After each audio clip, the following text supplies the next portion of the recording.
मैं आप लोगों को एक कहानी सुनाने जा रहा हूँ जो कि मेरे द्वारा लिखी गई है, जिसका शीर्षक है दरिद्र। यह एक डरावनी कहानी है जिसे कमज़ोर दिल वाले न सुने। जो किस तरह है।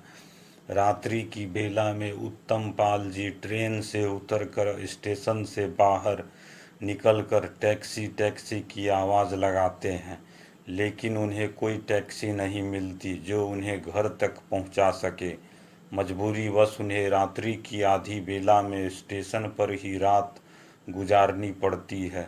सुबह की बेला में घर पहुंचते ही पसीने से लथपथ उदास सा चेहरा लिए अपने घर में गुस्से भरे शब्दों में कह डालते हैं, डॉक्टरी तो अब व्यापार बनकर रह गई है। वर्तमान समय में डॉक्टरी अब किसी को नहीं आती। उपलब्ध संसाधन में ही जो रोगी का सही इलाज कर सके वही सही अर्थ में डॉक्टर है।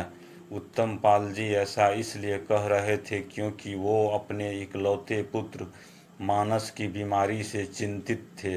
वो दिन ब दिन दुबला पतला होता जा रहा था, जिसे देखकर सभी हैरत में पड़ जाते थे। डॉक्टर समझ नहीं पा रहे थे आखिर ऐसी कौन सी बीमारी है। डॉक्टरों के चक्कर में उत्तम पाल जी ने लाखों रुपये बर्बाद कर चुके थे। इलाज के सिलसिले में उन्हें एक शहर से दूसरे शहर जाना पड़ता था। उत्तम पाल जी का पुत्र मोह ऐसा था कि वह चाहते थे कि अपने जीते जीते जी अपने पुत्र और आगे के दो चार पीढ़ी के लिए कुछ ऐसा कर जाऊं कि उन्हें कमाने धमाने के लिए एड़ी चोटी एक न करना पड़े। इसी उद्देश्य से उन्होंने शहर जाने से पूर्व ही अपने सारे जमीन की कागजात तैयार कर पार्टी को बेचने के लिए तारीख भी मुवक्किल कर ली थी। अमुक तारीख के आते ही अपने 12 बीघे के ज़मीन को बेचकर सस्ते दामों की ज़मीन खरीदकर उसे 30 बीघा बना डालते हैं। फिर भी उत्तम पाल जी को उतनी ज़मीन से संतुष्टि नहीं मिलती है। जब उनके परम मित्र ने एक बार उन्हें भूतहा गाछी के 100 बीघे ज़मीन की बात कही तो उत्तम पाल जी उसे खरीदने को आतुर हो गए। इसलिए वह फिर सारे ज़मीन की कागजात झटपट तैयार कर उसे बेच डाली और भूतहा गाछी की 100 बीघा ज़मीन खरीद डाली। नाम के लिए वह भूतहा गाछी था, लेकिन वहाँ कोई पेड़ पौधा नहीं था। कुछ लोगों ने उत्तम पाल जी को वहाँ की अजीब हरकतों की बातों से अवगत कराया, लेकिन उत्तम पाल जी ऐसी बातों को बकवास माना करते। उन्हें बस इस बात की चिंता थी कि अपने जीवन काल में ही अपने पुत्र और आगे की कई पीढ़ियों के लिए कुछ ऐसा कर जाए कि वो आराम से गुजर बसर कर सके।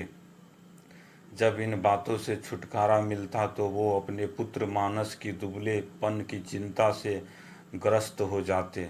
कुछ ही समयों में ही उत्तम पाल जी ने भूतहा गाछी में एक विशालकाय महल बना डाला और सारी जमीन की चहरदीवारी कर डाली और सब सपरिवार रहने लगे। एक रात मानस अपनी माँ के पास गया और कहने लगा, देखो ना माँ, ढेर सारे पेड़ और उसमें दिए जल रहे हैं। जब माँ ने देखा तो कुछ भी नहीं था। माँ ने वहम कहकर बात को टाल दी। इसी तरह मानस रोज रोज कहने लगा, देखो ना माँ, कुछ लोग नाच रहे हैं। देखो ना माँ, कुछ लोग रो रहे हैं। देखो ना माँ, वहाँ शादी हो रही है।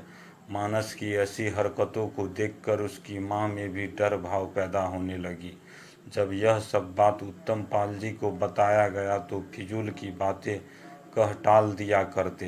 एक रात जब मानस सोया था तो उसके पास एक बूढ़ी औरत आई और उसे पुचकारने लगी, दुलारने लगी और ढेर सारी बातें कह उसका हमदर्द बन गई और रोज उसे काजू किशमिश छहोड़ा आदि खिलाया करती और उसे सुला दिया करती और साथ में यह भी कहा करती, अगर यह सब बात किसी से कही तो मैं तुम्हें मार डालूंगी।